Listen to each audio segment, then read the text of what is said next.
comme la plupart des Canadiens, les étudiants interagissent tous les jours avec des œuvres protégées par le droit d'auteur. Lorsque nous lisons un manuel scolaire en classe ou lorsque nous y ajoutons des illustrations, du son ou des images vidéo, il s'agit souvent d'œuvres protégées par le droit d'auteur. Les étudiants sont aussi des créateurs. Lorsque nous rédigeons un mémoire, construisons un modèle, peignons un tableau, créons une application pour ordinateur, écrivons les paroles d'une chanson, nous créons une œuvre protégée par le droit d'auteur. Mais dans de nombreux cas, ce n'est pas la musicienne ou l'écrivain qui possède les droits d'auteur pour les chansons et les livres qu'ils ont créés.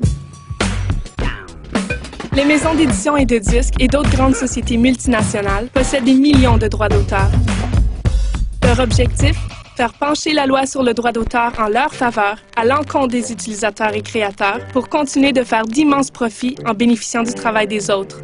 Les lobbyistes des grandes sociétés sont à Ottawa en ce moment même, dans des réunions à huis clos, se servant de leur portefeuille bien garni et de leur influence pour obtenir ce qu'ils veulent. Des grandes sociétés ont aidé le gouvernement à élaborer le projet de loi C-61 afin de modifier la loi sur le droit d'auteur.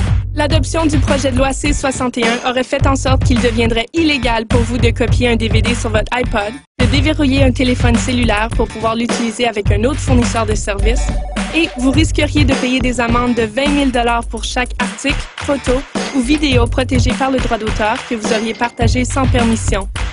La dernière fois que le gouvernement fédéral a tenté de modifier la loi sur le droit d'auteur, les étudiants ont levé les boucliers. Nous avons aidé à mobiliser plus de 90 000 Canadiens de toutes les allégeances politiques pour exiger des droits d'auteur équitables. En assistant aux rencontres de discussion ouvertes, en s'adressant aux députés et en lançant des appels pour des droits d'auteur équitables, les étudiants ont aidé à faire échouer le projet de loi avant même qu'il ne passe au vote. Mais le combat vient de commencer.